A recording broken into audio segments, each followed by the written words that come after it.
That's good. Yes, it is. Good morning, everyone, and welcome to the New Media Show. My name is Todd Cochran. Welcome to the show. And yes, back in the studio, and I won't punish your ears with the clicking of the ATR 2100 on this show. So it didn't sound that bad. Well, Ray Ortega sent me an email. He said, or not, sent me a Slack message. He said, "Dude,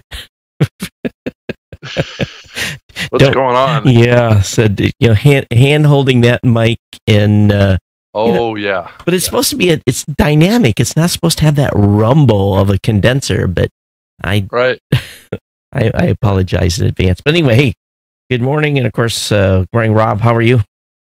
Doing great, Todd. It's been quite a week in the podcasting space this week. Lots of award announcements. Oh yeah, whatever. I just okay, it is what it is. So for those of you that haven't heard, and those of you that did not know this, iHeart has said they are going to do the first ever live podcast awards and podcast awards event. Thought it was phrased kind of in a way that it would be like it's the first time that the iHeartRadio folks have done a podcast awards. It was kind of like it walked that line between saying it was the first. Oh, really? Saying it was I mean, if you kind of read it, it was like, okay, are they saying it's the first iHeartRadio podcast awards, or is it the first podcast awards? They kind of mixed it up a little bit. Oh, that's funny. Yeah. So it was like, okay. All right.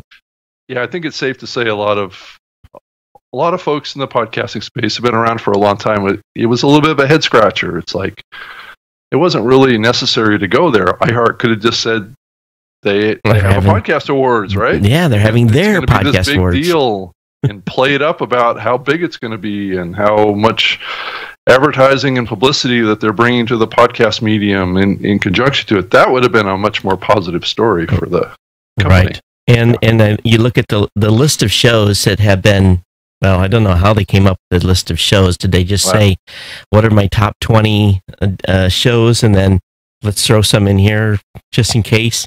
Right. Yeah. I don't know how they did that either, right? They aren't being very transparent about how the nominated list was come up with. But I don't know that that's ever the case, even with the music awards that people do either, right? It's kind of like a closed club. I mean, sure, the Academy Awards kind of has an academy, right, that votes on these things. But I don't think iHeart has an academy. It's probably an academy of like 2.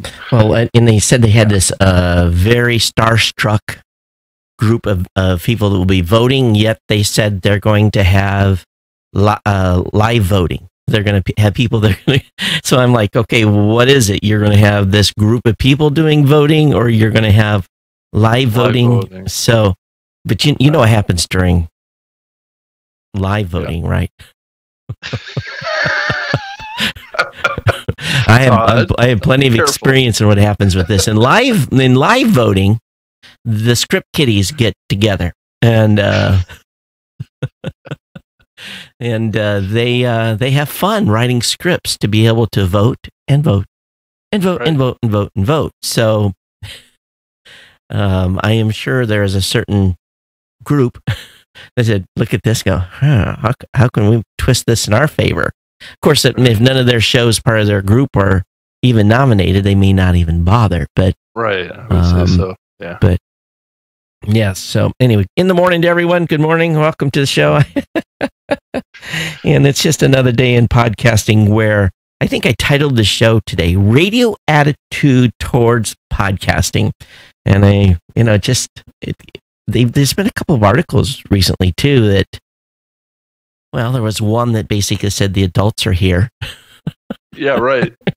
Yeah, and I titled my Speaker Live show, "Is Radio Going to Help Podcasting Grow?" So That was the title of my episode this past week on the Speaker Live show. Yeah. So, there's plenty of rooms for award shows. Just don't try to make it what it isn't. And just remember, you're looking, you've got the Latin Podcast Awards, you got the Australian Podcast Awards. I mean, someone came up with a list. There's the Parsec Podcast Awards. There's the... Right. The Webbies have been doing podcast awards, too. Which you can register for $300. $300 to participate in the Webbies. $300. It's a deal, Todd. Well, to be honest with you, to win a Webby is a big deal. I know. It's a big deal to win a Webby. So that awards has been around for like 20 years now. Right. And it's really recognized. But most people, you really have to pay to play. At least on my and on the People's Choice Podcast Awards that I run, I try to just cover cost, which this year, maybe I have to raise the registration a little bit next year, but I don't, 300, what? If I put $300 as a registration fee, like 3 people would participate. Right. Well, you got to just kind of, raise it as the profile of the event increases too. I mean, clearly you've got the momentum with the podcast awards. iHeart is just getting started with it, and I don't know how big it's going to be. I don't know how big their awards is really going to be. They took some of their bankrupt money and restructuring money that they screwed the bankers out of. Let's be frank. When you go into bankruptcy or when you restructure money, people get pennies on the dollars on their debt. Right. So they're going to take now their financials are looking better. So we'll say, hey, we'll spend $1 million on a podcast award. So because that's probably what it's going to cost them by the time they get done. So it just depends. I mean, they're running national advertising now. Granted, their company owns billboards and radio stations, so it's not going to be a direct cost to them. But it's a write-off, though, Rob. They can every ad they run, they can say, "Oh, that's advertising." So, boom, it's a complete write-off. Yeah, but if it does raise the profile of podcasting amongst the general population out there that's not listening to podcasts today, they're listening to radio, then I don't know, maybe there's some benefits there. So anyway, we shall see. So I know one thing though, that the event date conflicts with PodCon up in Seattle. Yeah. It's the day after, and it's hard for those that are participating at PodCon to be down in LA the day before, unless they catch an early flight. Will any of those people actually be participating? And does even iHeart even know about PodCon? And probably the people that are any of those shows even going to be at PodCon? I don't know. I doubt it. Well, it's not so much that, it's the industry people. I know a lot of you're going to go? Podcasting space is going to be at PodCon, right? So you have to choose between, unless you're going to catch like a red eye flight or something up from LA or something. Are you actually going to go? I don't know. That's the big question. I don't think so. Or is it even going to be? Is there even going to be tickets for us lowly independent podcasters? I don't know. That's part of what they could have put in their announcement, but they didn't. So well, I will be just foretelling right now. I will not be at the iHeart Podcast Awards ceremony. I figured you probably wouldn't. Now, if they're willing to fly me out first class. Put me up in 5-star, limousine service to and for the venue, food. Yeah, I'll attend. I'll even do a YouTube video on it. It's like a little cherry on top, right? Yeah, there we go. Just get on my GoPro and walk around, and So Brian says maybe it'll be an electoral college and to text to vote for just $3.49 per text.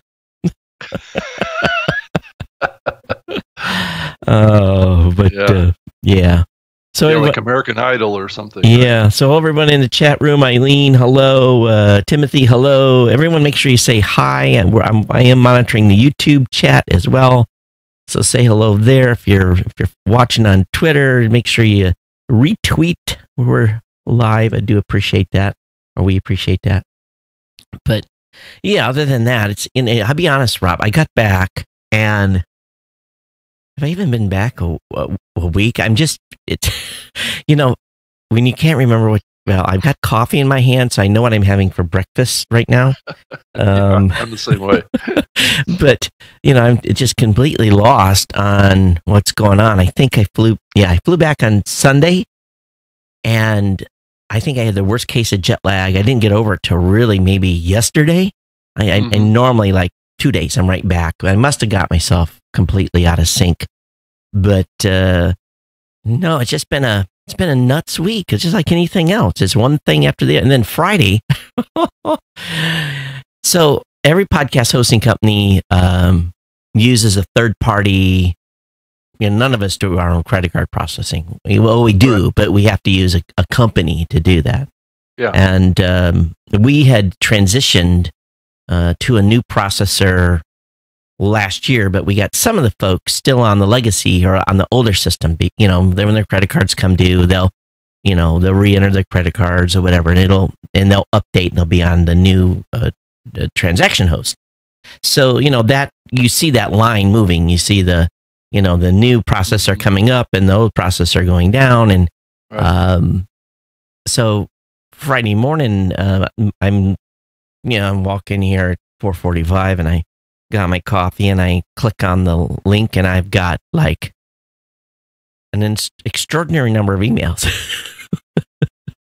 And I'm like, what's this?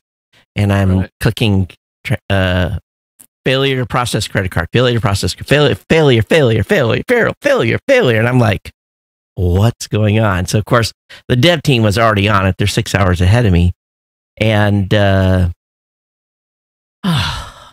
you got to love companies. They say, well, maybe we should tweak the API a little bit. Right. And, make a little change here, a little change there. And they put these changes in place and they have a date to roll it out. But the person that was in charge to send the email that said, hey, we made a change to the API, kind of forgot. Yeah, it was 2-3 hours of, you're in a panic because you're trying to figure out what happened and you're trying, and you have no idea.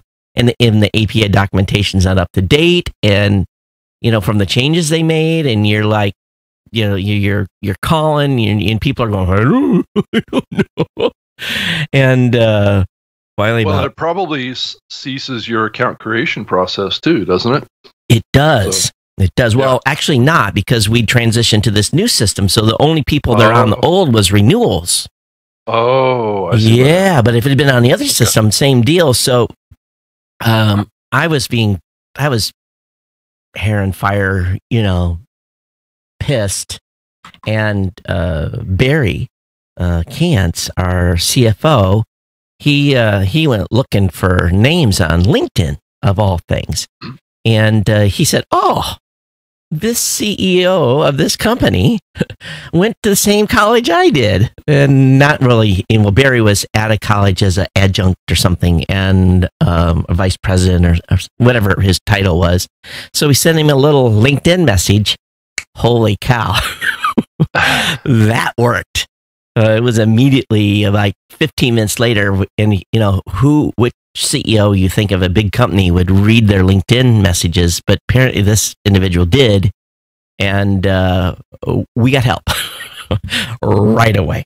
And it escalates because you start out low in tier 1 customer support, and you go to tier 2, and people are like giving you but companies don't change your API on a Friday. Right. That's not smart. Yes. So I'm going to try to hasten our exodus from that company at this point. But anyway, it is what it is. So that was Friday. It consumes everything because you come to a dead stop. You're trying to fix your revenue that isn't broke. Right. Yeah, that's important. It's to support your customers too, trying to keep them moving through the system. Yeah.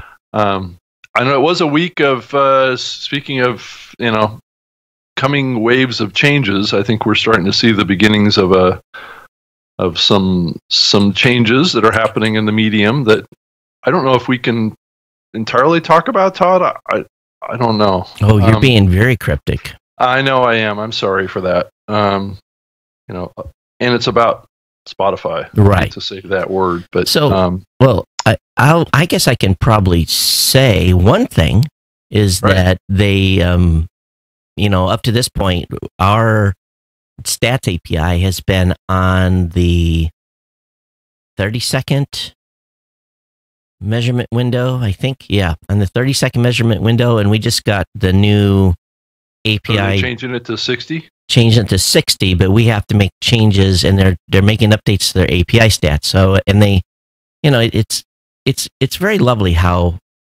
big companies do this. Oh, you have to have this done by this date.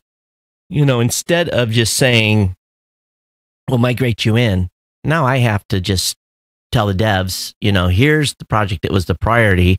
Sorry, you have to push stop on that and then move this one up. Yeah, communications is great. Yep.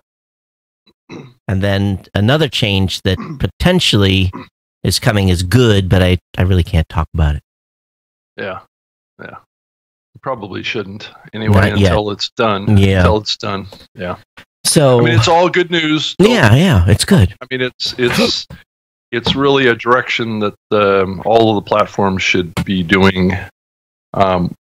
A little bit more like Apple and things like that. So I know I'm kind of beating around the bush on that a little bit, but I think we'll be able to say something about it in the next couple weeks. I think. Yeah, I think so. Yep. So it's all good news. So believe me, news. But and then it's really good news. So yeah. Anyway, so and the feeding frenzy continues for Spotify. We're amazed. Really, I get a report on a daily basis that shows how many shows have applied to be over there, and it's the ingest, at least still through Blueberry's, where they can come in and say I want to be on Spotify, and I'm sure on your guys' site too, where they just they click the button, say I agree with the terms or whatever. Continues at a fevered frenzy.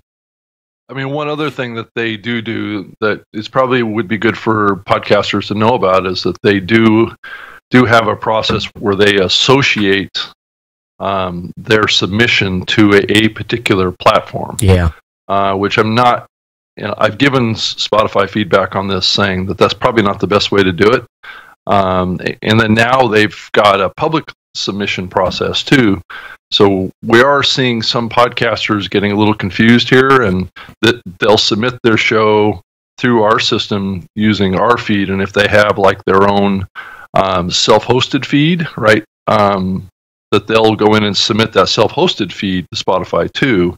And those in the Spotify system, those feeds clash, right? Yeah. And it's creating customer support people, or from Spotify saying, well, which feed do we want to keep as primary in the system, right? Because you can't have two instances of a show in Spotify. Right? Well, you shouldn't. We talked to them about that, and supposedly they had the tech in place to stop that from happening. So, probably at the front end, but I think that some made it through before they deployed, because we've had some collisions happen. It's not happening as much right now, right. But the big thing that's happening on a regular basis is because each feed is assigned to a podcast host, right. Because like it was submitted through Spreaker or Blueberry or whatever. That to change that feed, so let's say you want to move from Spreaker to Blueberry or from Spreaker to Libsyn, there's an email exchange that happens between Spotify and us to manage that transition, right? Yeah, versus them doing it like off of a 301 or something. For us, there is no AKA transition. We've been told delist the show, right, from Spotify. You can do that, sure, and then have the new host submit the show. We didn't get any instructions to do a transfer. Well, so there'll be like an email exchange that happens between us and Spotify around what's the new feed, that kind of stuff. Right. I mean, if a show host reaches out to us and says, So I need to have my feed changed. No, I got you. Yeah. So it's just one of those things that if Spotify didn't necessarily assign a feed to a particular host, and the reason I know that there's a reason that they're doing that, but it's no other platform does it. Right. It's for the stats. Right. So the stats can get fed back to the right host. But that can be associated off of the unique RSS feed. It could. Right. Yeah. So, but in the some of the issues we're having now is we had some people that signed up for hosting just to be on Spotify. Right. So they're canceling their service and then going over and submitting on Spotify, and Spotify Spotify says off of a self-hosted. Right. And they said, well, you're already hosted over here. Right. That's happening too. Yes. And then when they email us and say, hey, I can't submit over on Spotify. Well, you're already on Spotify. Well, I just canceled. I'm like, oh, okay. So, we don't necessarily, when someone cancels, delist them from Spotify because their media is cached over there. So we have to go through the process of, manually unlisting them, which takes 24 hours, and then they can go around and submit. Yeah. So, not a lot of those, but a few. So I'm just actually surprised people would pay for an additional hosting. Actually, they paid for this. Okay, this blows my mind. They're self-hosting, number one. Number two, they come on and apply for a hosting to be on Spotify. They only host the media that they're going to be submitting as Spotify with us. They serve everything else self-hosted. And I'm scratching my head. I'm like, you're paying for hosting. Why not just use the hosting? You paid for it. But nope, that's whatever. People have their reasons. Well, for most of the times, Spotify didn't allow a self-host to submit their shows. They had to be hosted with a platform like ours too. I mean, which is another one of those things that kind of breaks the system somewhat. I mean, sure, we'll take new accounts. There's no question. Right. There are sometimes other reasons why a show that's self-hosted would want to have a secondary feed, because it does potentially get them into places like iHeart or other types of listening platforms that a self-host can't typically get into. But I know where you're going, Todd. Go ahead. Finally, the secret decoder ring was revealed. Did anybody know that iHeart has a submission page? I dare say probably no one knew this. Right. I didn't know it. So someone was telling me, it was relayed back to the podcast awards on one of the Facebook threads. I said, well, I'm not going to be on, I can't be nominated anyway. I'm not on iHeart. And someone said, oh, you haven't seen this link? I'm like, what? A link that's been out there since July. So yes, there is a link. Is there any way you can pull it up? Let's see here. Let me show everybody. I shared it because I put it in the Bravo Slack channel. Let me see here. iHeart. Did we know about this thing? Yeah, that's my response to my team. Did we know about this link? Let me bring it up on the screen. Paste. And I have to laugh at their form. Let's see here. Right screen 4, 5. Oh, there we go. So it says submit your podcast. Required information: email, name of podcast RSS URL, and then podcast publisher. So I'm looking at this as and of course it doesn't even. Some of these are not even podcast host. Yeah, and I've seen some of the newer platforms coming into the space will list like Overcast as a place to submit your podcast or something. Yeah, they're totally misunderstanding. So comedy, there's stuff here that I've never. These aren't podcast hosts, So it beats me, and the list goes on and on and on and on. You have to go through and. Wondery? You can submit your show to Wondery? Well, you basically choose, and of course, Blueberry's not listed anywhere in this podcast publisher list. Is Spreaker in there? Is Spreaker in there? It says publisher of of the podcast. And let me see here. Spreaker. I think I saw Vox Nest. Oh. Let me go to the bottom. Yeah, I think I saw it there. I think I saw it. Vox Media. But that's not us. Okay, so that's the Vox Media Company. They're not a podcast hosting platform. No, well, Dad University and Cinema Summit, and these, it makes no sense what they have here. So you don't have to put something in there. So I added some notes. Blueberry Podcast Publisher's not there. And then you say, I acknowledge the iHeartMedia. See, and we're really not. Here's the thing: we're not the publisher. That's the problem. They're asking the publisher of the podcast. Libsyn is not the publisher of a podcast. They're a host, Podbean, Simplecast, Anchor. Those are not, and Anchor's in here twice. They're not the publisher. They're the host, so they don't get it.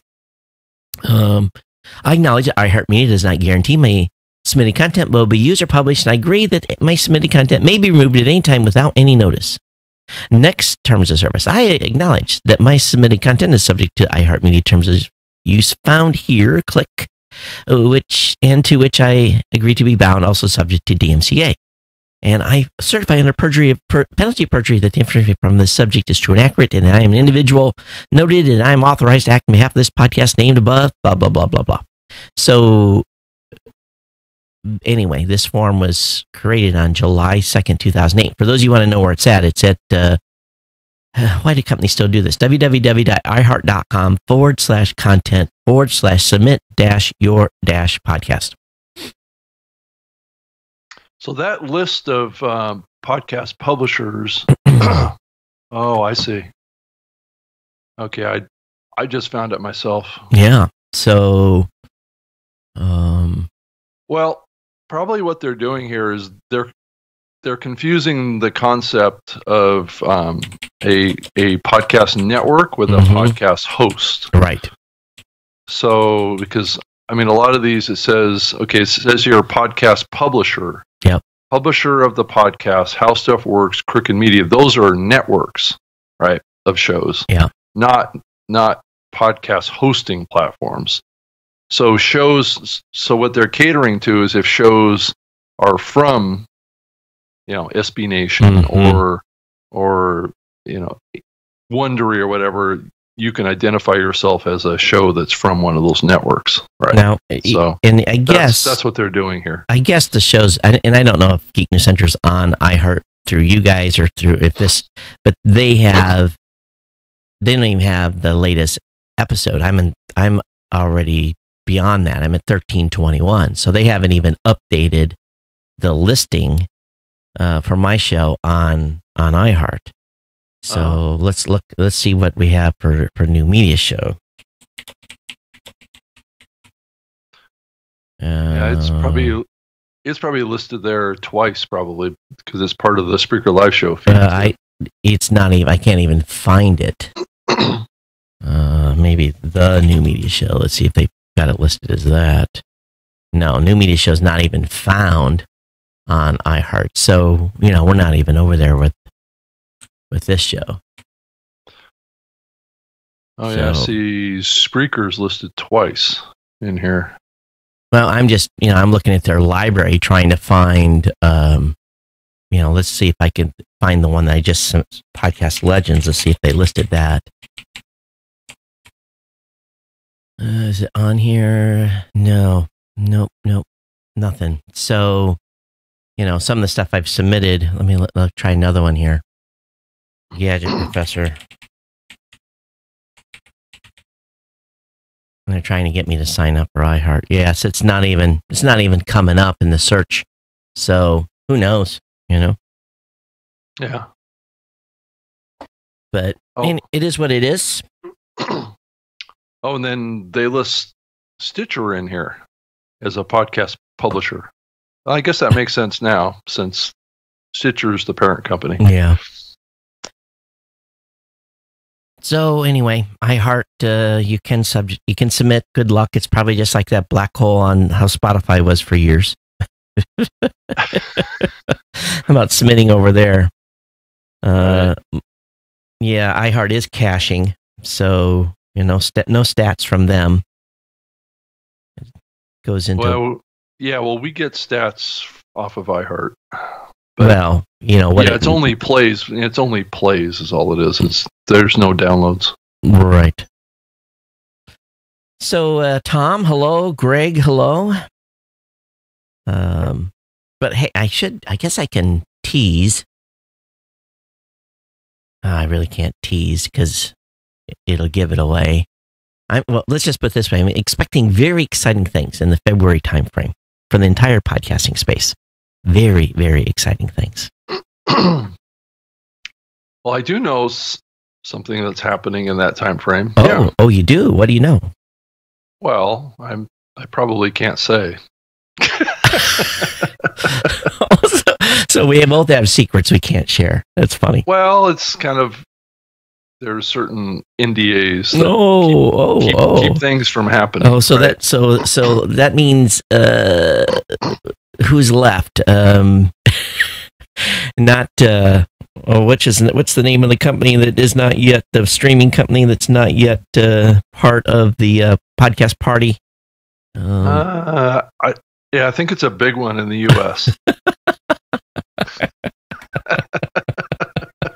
So, wow. Okay. Well, hopefully they are not doing something. You must be thinking of somebody else. Hopefully they're not doing something stupid like Spotify did and only limiting it to. No, they wouldn't do that, Todd.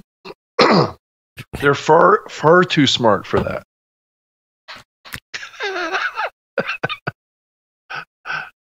Sarcasm. I know, it'll get us in trouble too. Sarcasm. Yeah, I was being totally serious. They're going to get it right.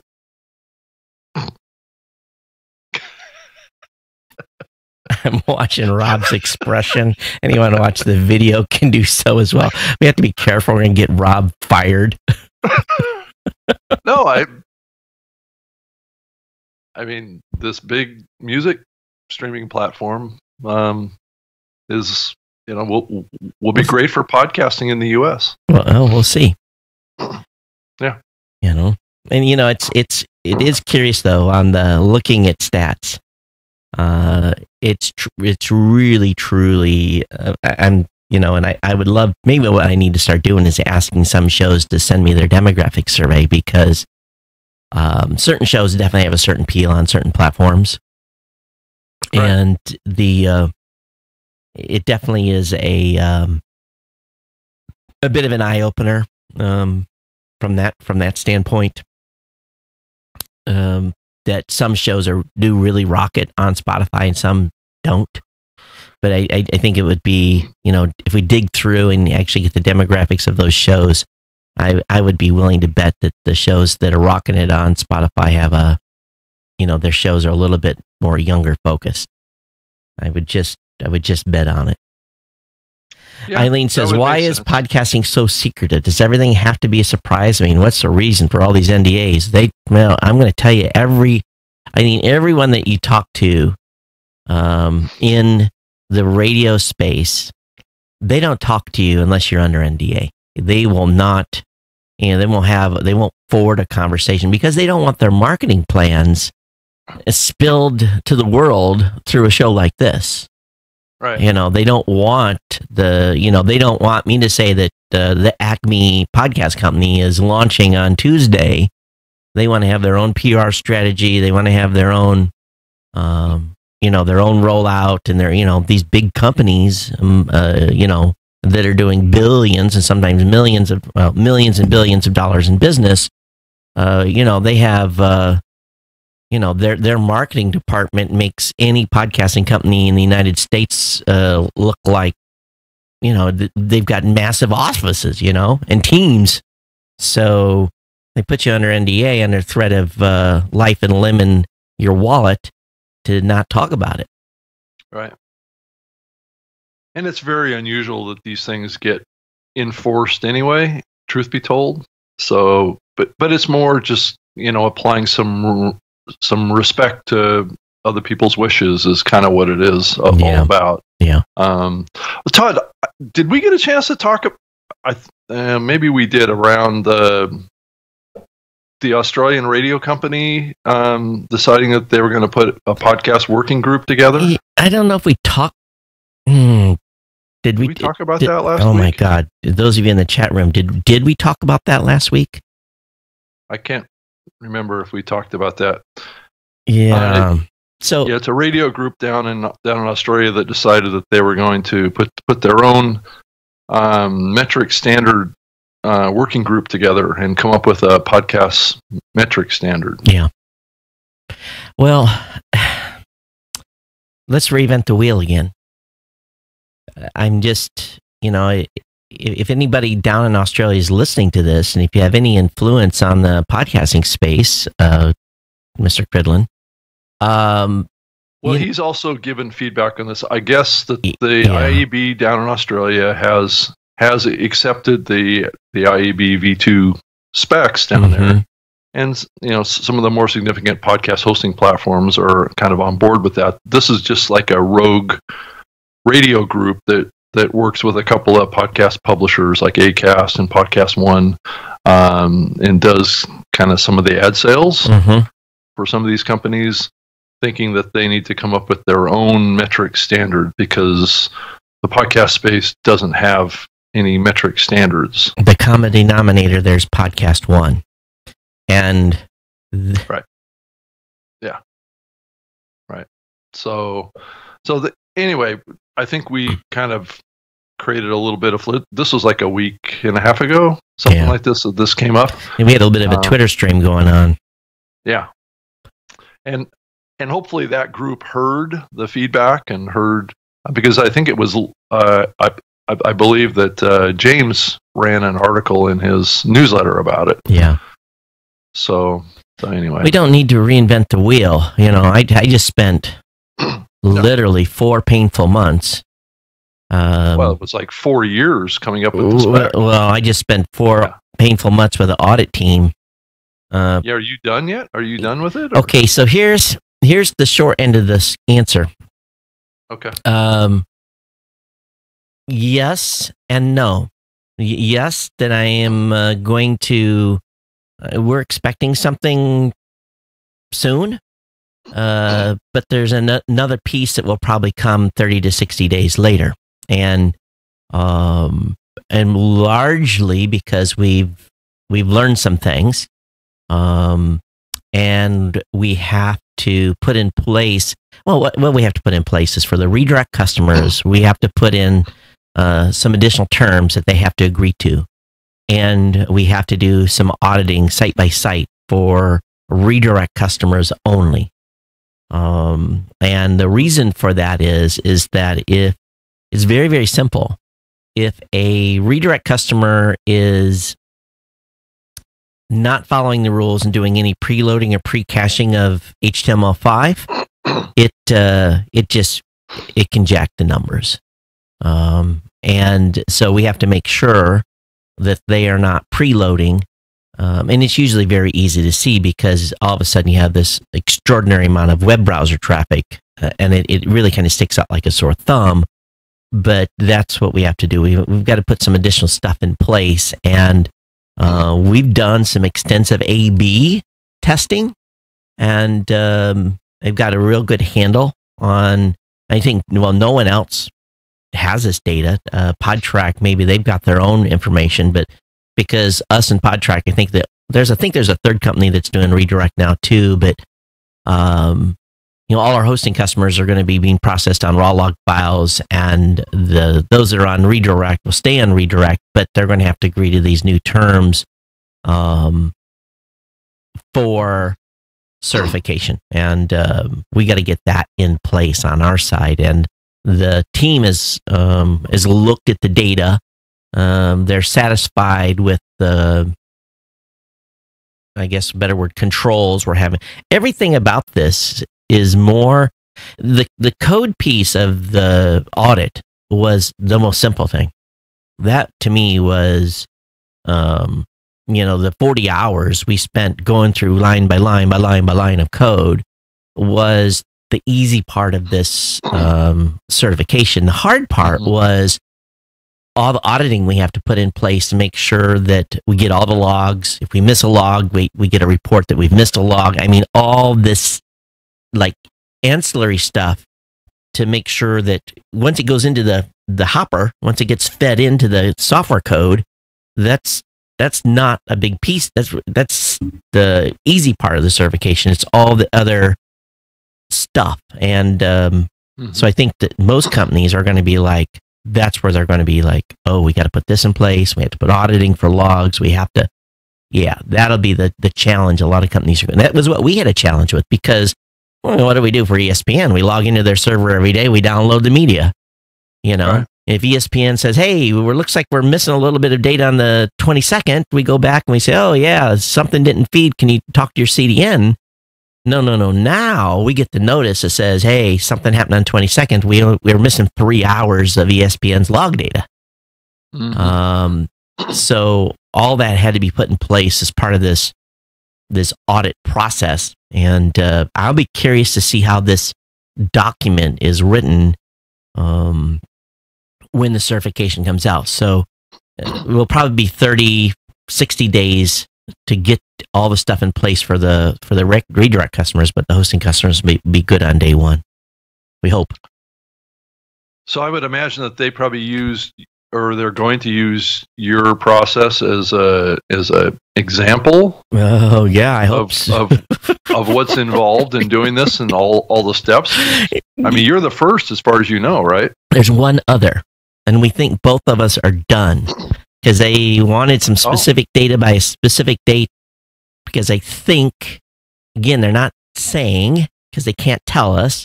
I've asked how many are you doing, and they won't tell you. But we kind of got a feeling that there's one other company that's at the same time is going to be done. So I have a speculation on who that is, but we'll see. We haven't been given a date on when we're going to get the documentation back. We haven't been told when we're going to have our outchop meeting. So time will tell. But it's largely been paperwork and some additional code we've had to put in place for these controls. Mm-hmm. So, and we've learned a lot. And Rob, I mean, we've learned a lot. We thought we knew a lot about stats, but we've learned more. Believe it or not, it's hard to say that you teach an old dog new tricks, but we have. Wow. Yeah. So is it not so much about how they're counted, but kind of all of the ancillary pieces to validate and how it's counted is very, very important. I mean, did you have to make changes to that? No, we have not had to make changes to how we count and how we process the data. Yeah. Right. But it's all but they did go through that piece by piece by piece because the specification lays out certain rules that we have to comply with, and they make sure that code's working. Right. Yeah. Well, that makes sense. Yeah. And I think they wrote their own code to do validation because we had to provide them raw Apache log data to run on their system that I guess they built to compare it to ours. And they did their own A/B testing against our data. And they had free run of about 10 shows that we asked permission for them to have access to that they used as the guinea pigs to look at the data. So we had one enterprise group that said, no, we don't want, we understand what you're doing. We don't want them to have access to our data. So we only had one company say no. So it just tells you the sensitivity on this. And this is, they're NDA'd up and they have an agreement, blah, blah, blah. But, Angelo and Lena did the heavy lifting on all this paperwork that had to be done. Again, it's, good luck to everyone else that has to go through certification. We're getting started on it as well. So, yeah. It'll be a month or two of. I thought it would be just like a couple weeks, be done. Didn't think it was going to be this involved. Yeah. Brad, hello. Daniel, hello. Rick, hello. And I think part of it too is that they were probably refining their process a little bit as well. Right. No, I'm sure they were. That makes sense. I mean, it's the professionalization of the medium is what the track that we're on right now. And it does kind of make you wonder, as you look out, like maybe 2 years from now, how the landscape is going to be quite different because of this change. Well, I think the thing that I was surprised at, we all were like sticker shocked at how much it cost, right? Well, yeah. Well, based upon the number of hours these guys have put in on this, yeah, I understand why it costs so much. Right. Yeah, they definitely, and they probably billed for us. They probably billed twice, because I got to thinking about it, how many meetings we've had and the hours that racked up. And I'm thinking, I know what a firm like this would charge per hour. And, if we had actuals in there, we would probably, have to write another check equivalent to the check that we already wrote. Right. So again, we were the guinea pig though, and that's, now they know. So, yeah. Yeah. I mean, I do think it's going to change the industry. It could be and it's all going to change for the better, because hopefully we will all be on the same page when it comes to metrics, and we can just take this whole conversation of the wild, wild west of podcast metrics off the table. Off the table. And then we start working on other things. That's not the end of the issues that we need to address in this medium. It's just kind of opening the Pandora's box. I did actually write an article on my blog about do we need a professional association for the industry again? We talked about this on the last show, and no one has bit the bait yet. At least I didn't get any emails yet, but I know that this may be a topic at PodFest down in Orlando. Maybe a track. I know someone has submitted a track request to talk about that. So we'll see if that gets approved. I really, at this point, we probably should have had one in place a couple of years ago. I think we're behind the 8 ball at this point. Yeah. Well, there's nothing like the present to do it. If you want to read my thoughts on it, just go to robgreenlee.com. And you can see that. And I talk about the history of this stuff too, the ADM and things like that, and what we went through there. Hopefully we won't make the same mistakes that we made there. But but we're going to have to come up with $300,000-$400,000 to get something going, because we got to put people on salary. There has to be people put on salary. Right. It can't just be a volunteer. No, it doesn't work. You need someone to lead the charge and get the charter and all that stuff put together. Hire a lawyer firm to help with the document. Again, it's going to probably $500,000 to get it going. But if we split that cost across 30 companies, yep. Yeah. And then podcasters come in and you help make up the rest. But then again, you have to put in place, before you can do that, you got to put in place membership fees. And as soon as you say membership fees, and the regular podcast population is going to flip out. Or at least they did before. So let me pull the live audience here. What's the number? If you had a professional organization speaking out for you, what would be the number? Is $100 a year? Would that be too much for you as a podcaster, individual podcaster? Would 50 be the number? $299? What's the number? Well, Todd, I think we have to think about, what's the benefits of joining, or what's involved on that side too, right? Well, I mean, if a podcaster is going to invest $50 or $100 in something, they're going to want to know, how that's going to benefit them. Yeah. That's just how the world works.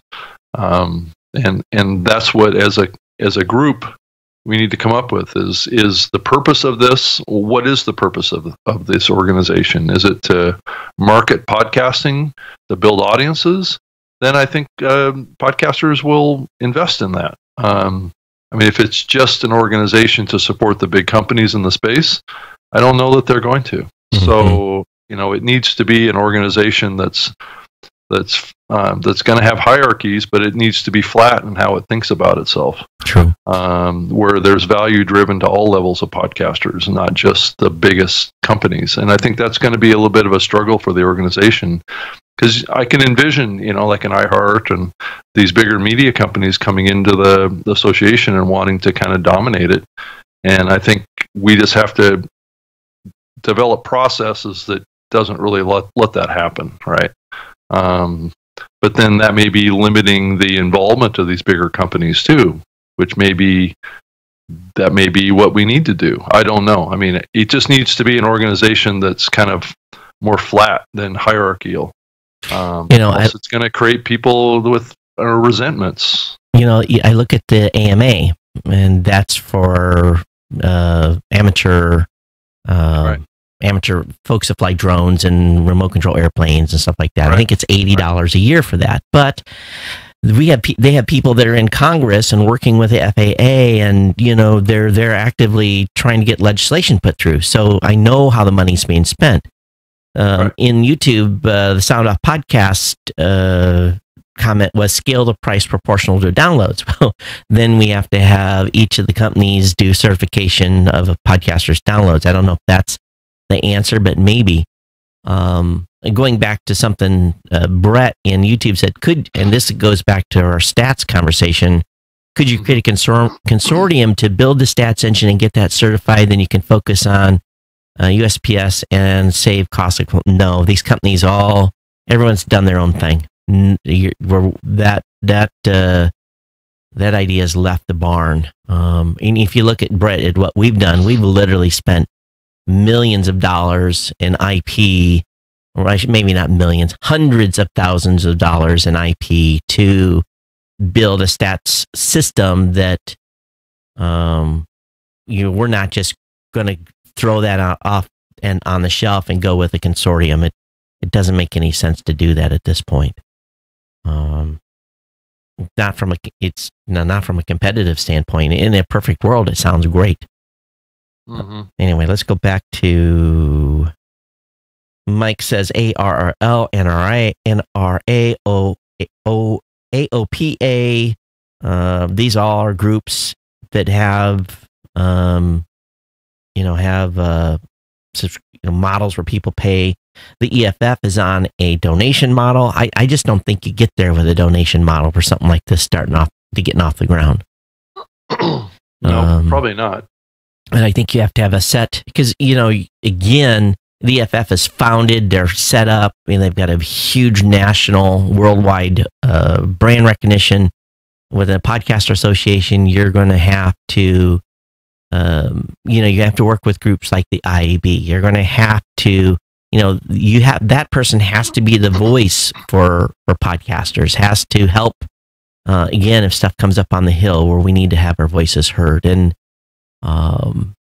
codes of conduct and, auditing information, they could even be part of the, the master keepers of the certifications and all this stuff that's out there that's mm-hmm. going on. An association could, but I don't know, maybe we don't need it. Yeah. Well, I do talk about other things that the association can take on.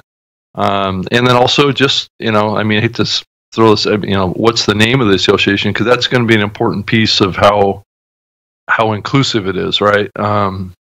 Like it could be Professional Podcast Association, PPA, it could be Global Podcast Association, GPA, or something like that. Those are some of the names that I threw out in the article, but the organization could work on standards around ad formats and actually getting the industry together around standard practices on ad sales and how things are presented to the ad agencies, working with the ad agencies to get some consistency in how we are selling this medium. And obviously we have the IAB involved already. So we're starting to get the pieces together. It's just that there's not really any kind of standards around business practices around how things are done on the advertising side, how host reads are done. Fast approaching is this programmatic stuff.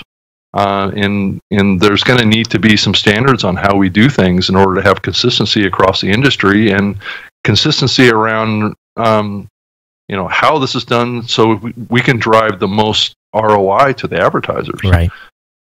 Because if it's not done right, things can go sideways. Yeah, and someone said go through a crowdfund method, a Patreon model. I just, again... Yeah, I'm not sure that's going to work. For a professional association, you need to have, how the IAB works is based on revenue. Right. So I have to do a yearly disclosure of advertising revenue, not hosting, advertising revenue, and then it scales. And it's an honor system per se. Right. I don't know if they can come back and audit me, but we announce our numbers and we write a check based upon the amount of money that we earn in advertising. And there's a base cost. The base cost to be part of the IAB is $11,000 a year. Right. That's the base cost. So, if you're going to have a professional podcast association, you're going to go into a Patreon model. Again, you have to have a body of a sustaining.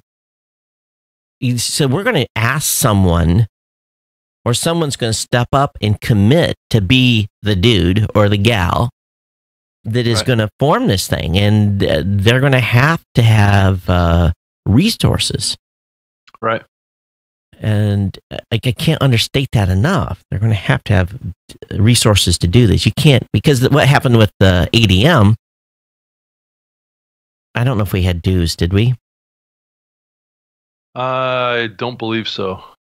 We had this loose consortium of people that formed it, and what it ended up being was a power play. Right. Individuals did it more for the name recognition and being, hey, I did this, and then relied on the members to try to, we're lucky we got anything done. I guess I would say the best thing that came out of the ADM was the initial podcast standards. Right. Which we use as the basis for the IAB standards. Yeah. I think that was the big thing that we got out of that. Right. And it certainly was good at the time, but you're right, it was a lot of infighting. Power plays.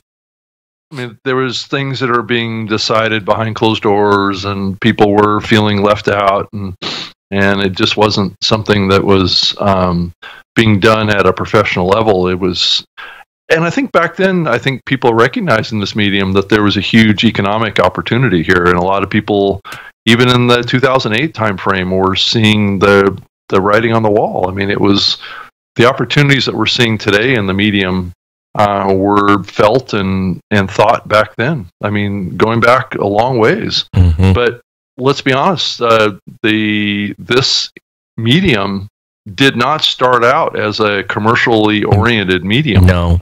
It was the opposite of that. It was like, and actually I wrote an article for this new podcast business journal, and I think you did it as well, Todd, but that's kind of the theme of my article, was how this whole thing started, right? And we just need to keep that in mind from a cultural perspective. That's interesting. This medium did not start as a commercial medium. It started as an anti-everything medium. It was anti-radio. Stick it to the man.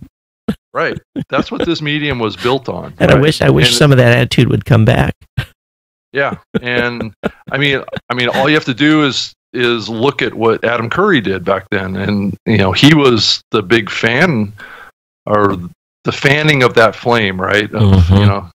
He was gonna destroy radio is what the theme was. And he had a big beef with like MTV and the radio folks. So he truly wanted to stick it to the man.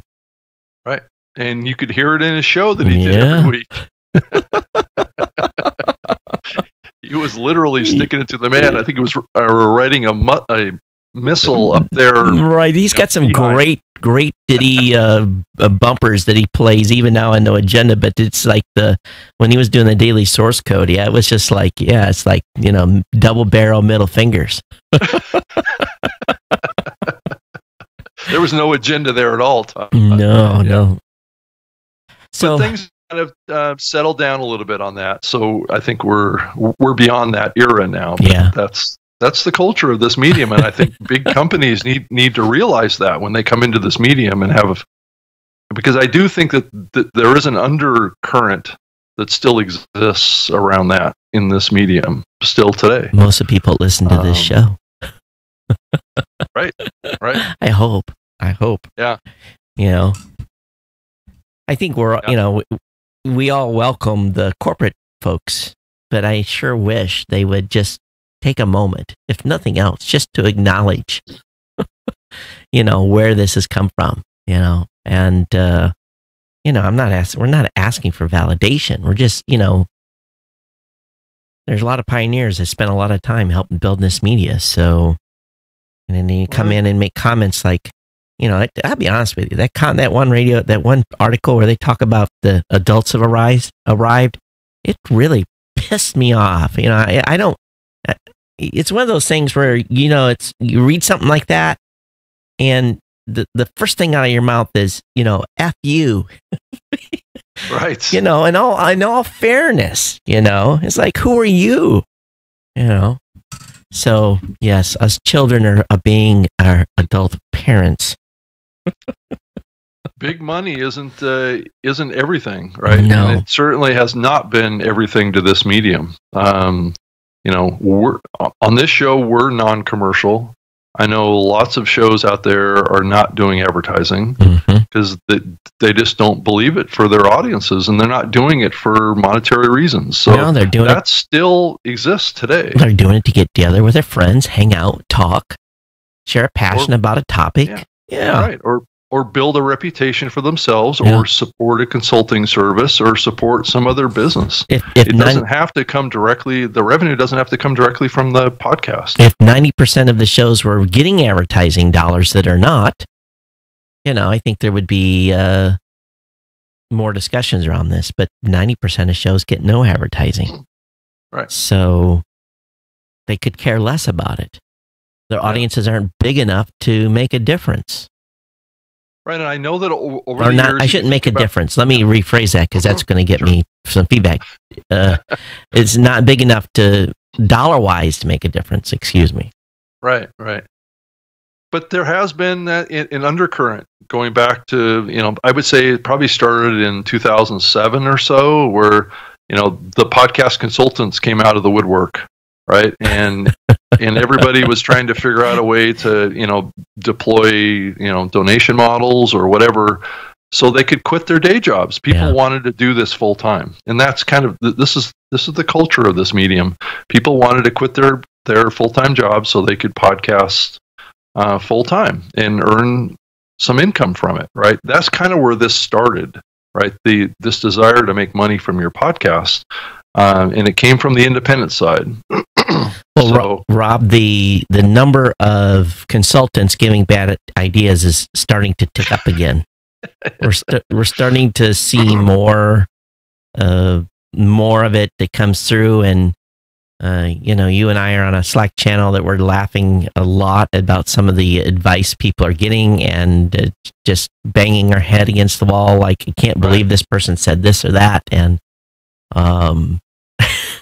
it makes you sometimes go, it really, really does. And sometimes we're able to have some influence on people and say, hey, is this what you're really saying? And oftentimes people won't listen either. So, right. Well, and then the onslaught of these podcast promoters on LinkedIn. Oh, yeah. That are just like spamming podcasters in this space, trying to say, well, I can get you top ranking in iTunes, or what, and it's funny that they even use the term iTunes, which is an antiquated term.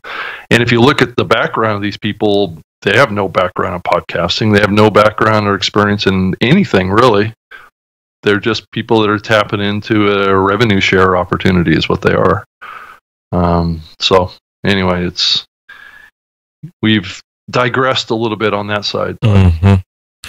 So I've heard some rumors about some services that are, for a cash dollar amount, will grow your show to an extraordinary number of downloads per episode, and are guaranteed to beat the download system, or download the metric system, by changing user agents and doing all kinds of funky work. And if we're back to having to battle people like that again, and there's individuals that are willing to go that far to try to make their show look bigger than it is, I think I thought we were past some of that, to be honest with you. Like it could be a sad day if that's actually the case. Well, Todd, I guess if there's money to be made, and I do think that this is an indication of what the main topic of 2019 is going to be, and that's growing audience. I know we've been saying this all along, but that's the big thing that we as an industry, we've got to get a handle on how we do this, because if we don't, these scammers are going to come in and make it easy for everybody to do that, right? Well, to what goal? Oh, I have a million listeners. Right, exactly. But people don't look at it logically all the time. To what goal is that? It makes you feel good, but then you go at night and then you got to go take a shower because you've just lied. Right. Yeah. Hey, Todd, one topic that's I think bubbling just under the surface, and you're starting to see it start to come up a little bit more and more, is there's some larger companies down in Hollywood that are starting to make some moves and some signs that maybe we're coming into an era, and we've been talking about this on the show for a while, around fictional content. There's the Luminary folks. There's another company, I'm drawing a blank on the name right now, down in Los Angeles, that's wanting to fund projects out of old, Hollywood scripts and things like that didn't get made into TV shows. So I think here this next year, that's going to be the next big wave, I think, of content that's going to hit the medium, is fictional content, because we've been really living in the reality-based content era for 14 years now. There's been little bubbles of fictional stuff that have come up that has been fairly well accepted and successful, over the years. But I think that there's going to be a renewed interest in investing in getting fictional content from the standpoint of this whole rumor about trying to create a Netflix of podcasting out there. And I think that there's a couple of companies running at this right now. And I think I don't know how valid it is, what the acceptance in the podcast market's going to be for fictional storytelling. That there is some signs that it may have some traction. And you think about people's interest in fictional storytelling on the video side, and you can see maybe there's something to this, and we may see a whole new genre develop in this podcasting space that's not reality based, which is where we've been living for 14 years now. Well, having talked to a bunch of TV executives, back in April, right? I'm not surprised, but I think that depends on the network. Their approach may be a little bit different. I don't know if they're going to come out with type of content you're coming out with, but the stuff that I continue to hear about is supplementary content leading up to a 12-week or 13-week, whatever television runs these days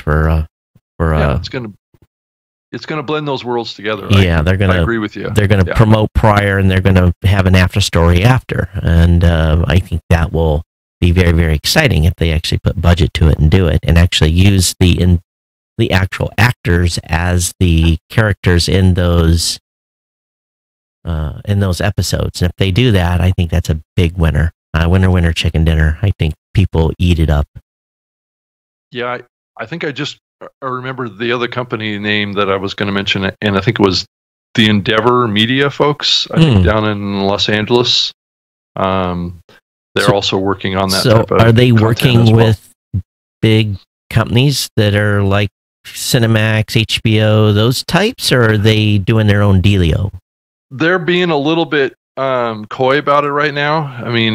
I know that the Luminary Media folks raised about $40 million in seed capital about a year ago. So, and it's taking a Netflix type of approach to podcasting. In this Endeavor group, the fellow that's running that came out of Panoply. So I think he worked at Panoply a couple of years ago. Well, but he's been working on this project for a while with a a group that's linked up with a talent agency. I think it's the large talent agency in LA. Harry Fox or something like that. I think it's the other one, William Morris or something like that, or one of the other ones. Well, let's just be frank. We've seen some companies pull their original content strategies. So creating content, it's not easy. No, it's not. No, agreed. You're going to have winners and losers, and if they are willing to spend $40 million and create a bunch of original content, 2 thumbs up. Right. Go ahead. Right. But you start doing production, true production, where you have to pay people. That $40 million is going to go. It's going to, that pile of cash is going to go down very, very quick. Yeah, I mean, there's some producers down in Los Angeles. I think a great example of it is Casey Whalen, who's actually been on this show. He actually has been producing kind of fictional storytelling podcasts since about 2009. He did the We're Alive series, and I believe, and then Scott Siegler is another one that's been doing. I mean, he's a New York Times kind of bestseller. Has been doing podcasting since the early days. I think he's been around for a long time, and he's been doing stuff. And I know I saw him down at DragonCon. I mean, he had a session down there, and he's got a passionate following for the stuff that he does. I mean, he even has his own conference. I've read his books, so he does good stuff.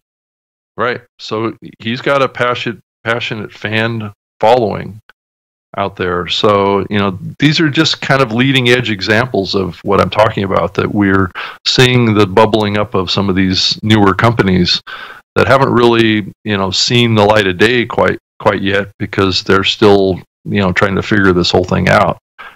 I mean, how do you build a content portfolio out of a fictional base that's storytelling? I mean, it shouldn't be that difficult, but as you think about, these companies starting up, and they're not necessarily all out of Hollywood, but they're kind of from that Hollywood culture, right? And trying to tap into talent agencies and things like that. I know that the Endeavor Audio folks I think they're actually based out of New York City, actually, but anyway, this is something that I'm sure that we'll talk about more, and I'd actually like to have some of the leaders of some of those companies on this show to talk about this development and what they're working on, because I think it could be the kind of like the next big thing in the medium.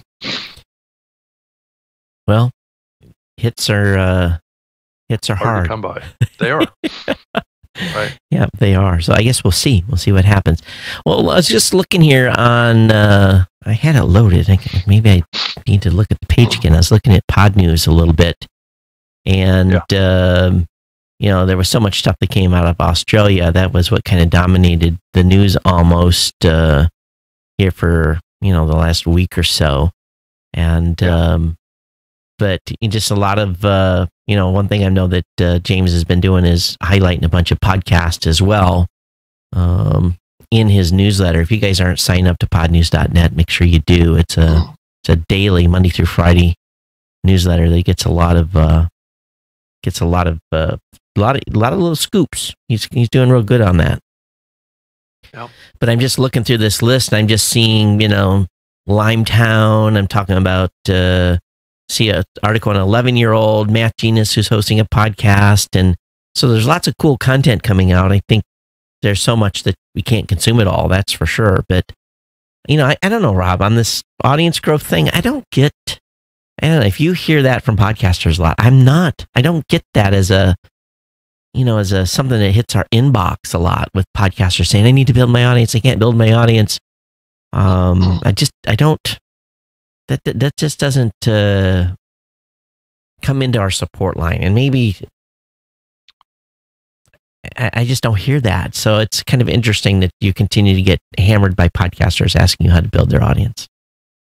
Well, I mean, it's just one of those questions that they ask, right?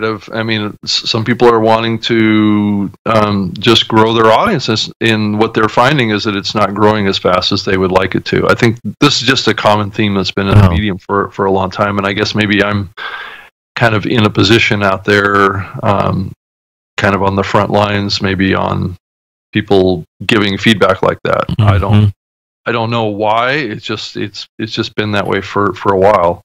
And it does kind of follow and make sense if you think about, podcasters and what they would. Everybody wants to grow, so it's not surprising to me. I wouldn't say that it's like reaching like a fevered pitch or anything like that. But I do think, as you think about, and maybe it has something to do with the fact that we're offering monetization tools that are available to any podcaster, is that they're seeing. If I can grow my audience, I can make more revenue. So there may be a little bit of a dollar motivation here. Yeah, and I don't think the majority of independent podcasters are so much worried about the dollars. I've continued to say that there's 3 groups, and that group is, the first group are, the top shows that are, they're really focused on, monetization, and that's the name of the game. That's their, that's their goal, and that's 5, 6, 7%. And then you have another group that wants to monetize, and their audience is big enough and can monetize, and that probably makes up another 10 or 15%. So, and then the rest, the 80% or 75% or whatever I was left in my fuzzy math there, are folks that are sitting down with their girlfriend, or people are sitting with a spouse or their kid, or doing a solo show. And I think a lot of times people are doing podcasts to talk about stuff they're passionate about, or even it's almost like therapy, and so I think you have a lot of shows that are, a big 75, 80% that are like that. Right. And those are the folks that, I don't think are going to be, they want a bigger audience, but someone did a posting where they actually took a picture of 50 people, 100 people, 750, 1,000, 5,000, 15,000, actually show how big those audience sizes were. And if, the analogy I've always liked to share is, think about where you work, and then think about your boss or your boss's boss, and how many people that he or she gets to influence on a daily basis by decisions or commentary or company memos that come out. Usually because America's full of small businesses, is that your boss might have influence on 20 or 25 people or 50, or, it all depends on the company, of course. Mm-hmm. If you work for Microsoft, obviously that's a much, that company's boss has a lot more influence than a small company's boss. But as a podcaster, if you're reaching 1,000 people a month or an episode, that's really good. That's really good. You're reaching 1,000 people, and if you visualize 1,000 people standing in your house. Yeah, I saw on was it the Podcast Movement Facebook group? Yeah, that's where it was. Somebody posted pictures of it was a little decoupage. Yeah, exactly, of what 100 people look like, right? Mm-hmm. So people can't visualize that when they're doing a show. They think, I only get 100 people listening. Right. It must be a failure, right? You're right. But no, that's what 100 people look like. I mean, how many chances do you have as a business person or a presenter to present to 100 people? Right. If we have 100 people show up for our sessions at Podcast Movement, we're happy. Right. Exactly. We're like, yeah, great audience. Thanks for coming. This is something that we can do, once a week or whatever in this medium. And some shows are getting 5,000. You imagine what a picture of 5,000 people looks like? Yeah. Right. Or if you're getting that 20 or 25,000, you're filling some college football stadiums. You think about that impact. That's a lot of people. Yeah. And I always tell podcasters, you got to leverage your audience. Your 100 people can bring you, that circle of influence. They tell 8 people, maybe 1 listens, but still it grows, continue to build the circle of influence. It's just like on my show, I tell my audience in my sponsor segment, I'm like, listen, if you've already got a product, if you've already got a domain, or you got to go to a hosting account with GoDaddy and you don't need another domain name, or you don't need another hosting account, tell your friend, or link back to my promo page from your Twitter account or Facebook, because it's almost like an in-kind donation, because it just, someone will see that and go click and they'll come over and like, oh yeah. And so that's, it's the same theory as building your audience, but I use it to help keep my sponsorship numbers where they need to be. Yeah, no, that's true. Hey, Todd, I was just looking at an article from TechCrunch talking about the future of podcasting, right? What is the future of podcasting? And I love this particular headline. It kind of encapsulates what I was talking about earlier. I'm not necessarily agreeing with this. I'm just saying this is what it says here. Podcasting's future looks more like Hollywood than NPR radio. It's an interesting kind of perspective if you stand back and you look at it, right? Now, I mean, not Hollywood from it, celebrity kind of stuff, but more like, content that's more mainstream, more kind of entertaining, where NPR can be a little bit blasé, sterile, kind of like too monotone, right? Exactly. And people don't have always, it's not exciting content. It may be thought-provoking. Yeah, the cool, maybe soft tones it's soothing. It may be informative, but is it really entertaining? Does it make its audience go on a roller coaster ride of emotions, right? Like a TV show does, right? And that's the big question there, right? Is, as podcasting kind of moves through, and I think that's where this discussion of, are we going to see a Netflix of podcasting? And when you say that, that's more of a subscription thing, right?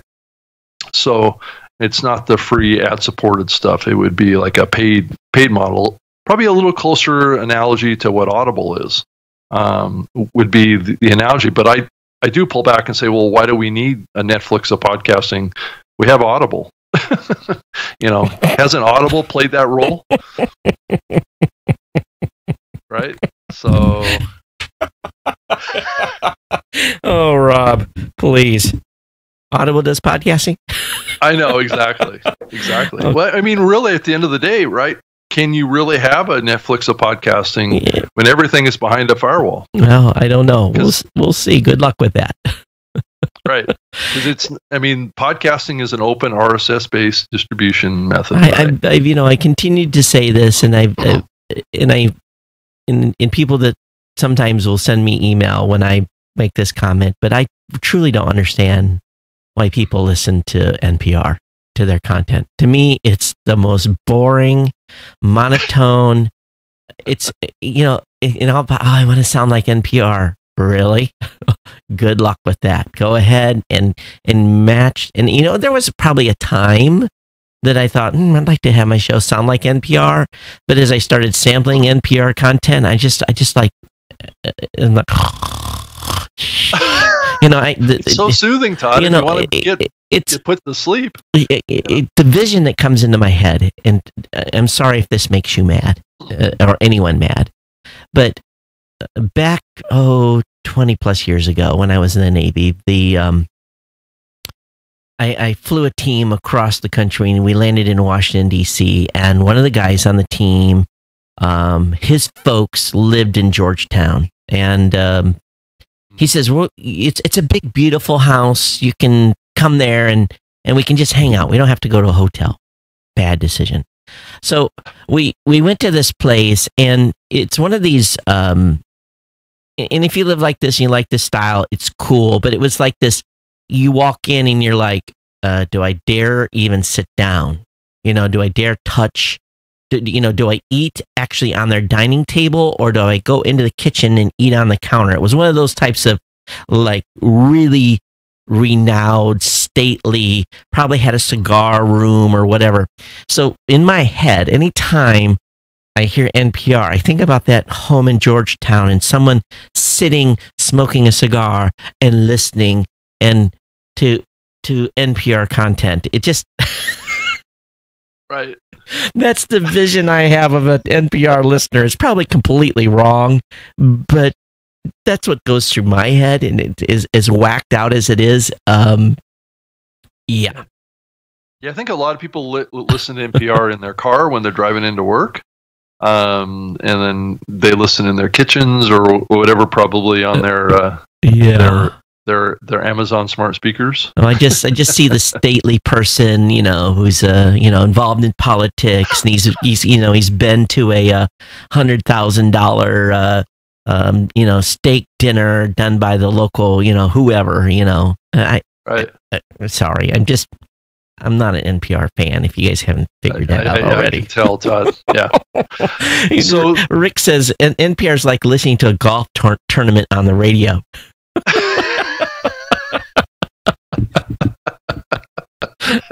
That's funny. Yeah, that's good. And if you love NPR, great. More power to you. Have fun in your cigar room listening to NPR. So, Todd, the same article in TechCrunch, if you want to go see it, what's next for podcasting? It's got another section here is called "Would People Pay for Podcasts?" Okay, and good luck with that. The example that it gives, which is humorous, is it talks about China. China is inverse of the Western podcast market. The Chinese podcast market dwarfs that of the U.S. because it's a norm to pay a subscription for shows rather than relying on advertising. This is what he said. In the Chinese market, the estimate of paid podcasts is $7.3 billion in 2017. That's what this guy's saying. Yeah, I'd heard that on the Chinese market. We need to find some Chinese that are making some serious money like that and ask them. But, But that's not a podcast, is it? No, and this is the U.S. formula to me. Free. No one wants to pay. $7.3 billion? Really? Is that one?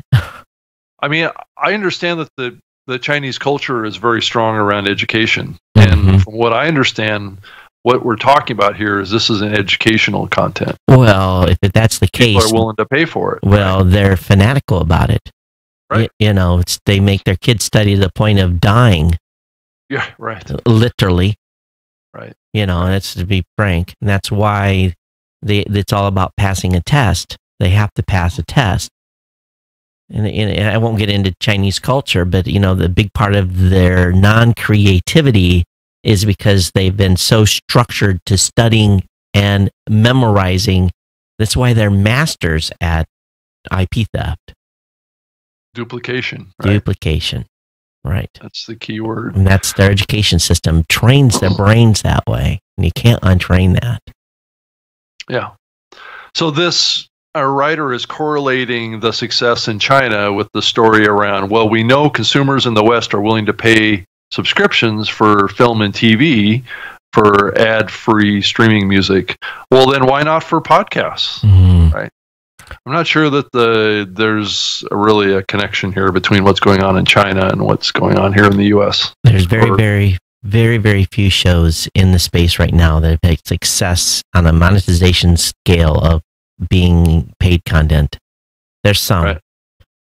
But it's a small percentage point.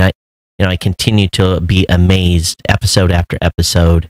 And I keep going back to it. But if you really want to truly build a model, I'm just being frank. If you want to build a model that has a show that will sustain you, you need to learn the no agenda formula. You got to go listen to Adam and John C. DeVore. You got to listen to their formula. But most people are not willing to put 3 hours or 2 hours and 30 minutes twice a week into this high of a production. I mean, those two guys are full-time doing this show, and they are working their asses off in between shows, collecting information, collecting clips, making analysis. They work for every penny they earn, and their audience highly rewards them. If they're not doing so good, they have to beg for more, literally beg for more donations. Their model's unique. So I think if someone wants to have a model that is listener supported, you have to go like to the net, like step it up 10 times. Right. To make it happen. We could do it on this show. We could have all kinds of production. We could have like jingles, lots of fun. We had people submit stuff to us, but Rob, I wake up an hour before the show and we turn things on and go. Right. I mean, we're both working so hard Monday through Friday that there's no way. This can't be a show that we No. put that much energy into. Mm-mm. I mean, and it's contrary to what the format of the show is. Right. I mean, it's just like us getting together at Starbucks. Yeah. We just show up and talk about this medium, and sometimes we talk about interesting stuff. Sometimes we talk about boring stuff. And it's you and just I kind of natural conversation. You and I rarely talk during the week, and when we do, it's about something I've said somewhere that you're looking for some insight on, or something you've said, and I'm Right. looking, and it's just, we do a 5-minute phone call and boom, we're off, and we're, Right. that's it. So I think most podcasts are like this. Yeah. Maybe they got one ringleader that's doing some work to get some show content ready. But Right. I love this format. I love not having to prep. Right. But we are seeing the inverse happen in this medium too. It, like we've been talking about Sure. here is, once you start getting into fictional stuff, then you're getting into SAG actors, you're getting into performers, you're getting into Foley effects, you're getting into all sorts of areas that add cost to production. You're dealing with a lot of post-production, and then marketing, and then advertising, and then all these layers that add costs to doing a podcast. And that's what's really interesting about this medium, is that it is the full spectrum, right? Of content that's produced loosely, like this show, and then content that's being produced, like a House of Cards or something like that. I mean, it can be like that. The question is are the revenue models there to support it? And I think that's the big thing that everybody's wrestling with. And I know that there's investors out there that are, putting their dollars on the table, thinking that there's big money in podcasting. And honestly, I'm not sure that there's a lot of evidence that is likely to happen. But yeah, I guess there's going to be some that are going to give it a run, give it a try. I wish them luck, and anything they can do to draw more attention to the podcasting space, the better. Well, I'm sure that will fall from it, right? I mean, you start getting, just look at what happened with Serial. I think it definitely bumped up the awareness of the medium, right? That definitely helped us, just like what iHeartRadio does. I know we were a little tough on them, but at the end of the day, they're raising awareness for the medium, and that is good for all of us. That was the only reason, was that that go back to the core of why I launched a podcast award, was to build awareness in the medium. If I'd have done the podcast awards to get rich, I would be in the poorhouse. It's not an endeavor that is you're making a lot of money. Wrong. So if I account for my time, and actually would charge for my time. Yeah, that was, that's the only reason. And yeah, of course, what does it do? It builds awareness around the space, helps shows grow. That's the goal. And if iHeart does that, then congratulations. They've achieved what they were looking to do, but they need to get their heads out of the sand and start understanding that, there is us meager little pauper independent podcasters out here too. Yeah. And it would be good for them to kind of embrace that and make it part of them. They won't. No. But it's not necessarily in their culture to actually do that. No. Yeah.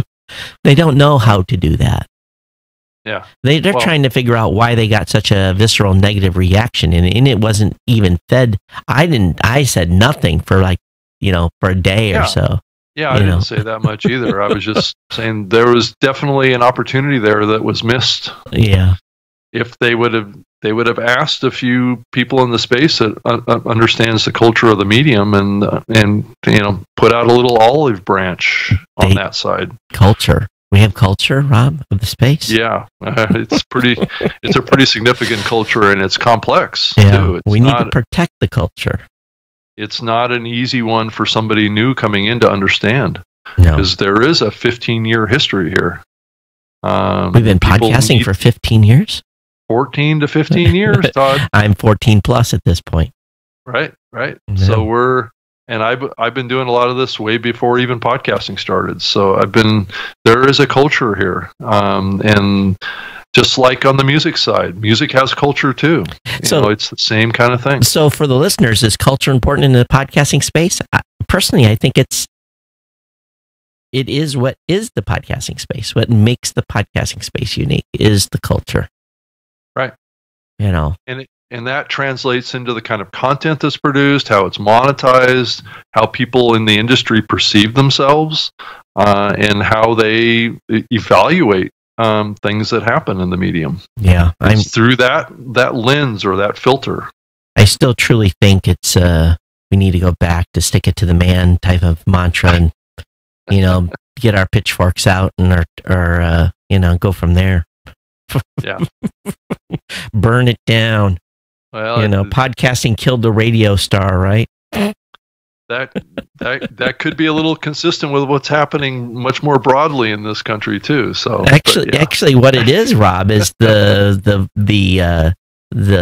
radio gurus want to kill they want to suppress the children, the podcasting children. But Todd, why do they even care about us? I guess they don't care. That's the thing. They don't. They don't. They don't care. They don't even know that they're causing hate and discontent. They just don't know, or they could care less. They don't. So what? We're radio. We don't care if it hurts your feelings. They don't care. Right. It's Yeah. It's fine. Yeah, it's fine. So we just have to understand they don't care, because they truly don't. For them, it's about dollars. Well, it's about their agenda and what they want to accomplish. Yeah. I think if you purely think about it from a marketing perspective, then this was an event that was created to generate exposure for iHeartRadio. Right, of course. So it wasn't an event created to build an industry. Yeah. It was an event it's just a promotion. Of course. That's kind of how we all have to look at it. Yeah. And if we all get a benefit from it, from their spend in the radio markets around the country, then it is a win-win for everybody. Yep. So, Rob, we're way past. We're way over. We are. Yeah. And it's starting to be it's been beautiful here in Honolulu. I know the rest of you are chilly, starting to cool off, but the trade winds have been back. It's actually pleasant here. And a year from now, I'm probably going to be freezing along with the rest of you. So, you will be, huh? Okay. Yeah. Those plans are marching forward. So, do you have anything to announce on that front yet? Nope. Except that my timeline is flexible right now. So I would expect to see movement happening early spring. Let's just put it that way. Okay. So, yep. That's a good time to make changes. Yeah. Yeah. And when it does happen, we will probably be off the air video-wise for at least a month or more, just because of moving and packing and sending stuff across the ocean. Yes, that's true. But I think we're back next week, right? I do, and I just got to double check. There's a date that I have a conflict. And I'll let you know, Rob, if we have to go later, and because I've got to pick. The clocks change sometime too. I think that's the 4th or something. So anyway, I'll let you know if we have to go an hour earlier or hour later. I think they changed like on Saturday nights or something like that. Yeah, so I'll let you know. But hey, we had a great crowd, a good group on YouTube. Thanks for the comments on YouTube. We had lots of people on Facebook today. I know that even we've had some good views on Twitter and so forth. Let us know where you're watching live. Send comments to either Rob or I on the show and topics that you want us to cover. If you got any hot, juicy, off the press items, we'd love to hear from you. If you've got something secret that you found out that you want to share and get out in the airways, we're all about that. We protect our sources. So Todd at blueberry.com. At Geek News is my Twitter. Rob? Rob at voxnest.com. If you want to reach me over there, you can also find me at robgreenlee.com. That's a blog kind of landing place for me. And then on Twitter at Rob Greenlee with 2 E's. So we appreciate everyone's hanging out with us today, and the commentary in the chat room as well.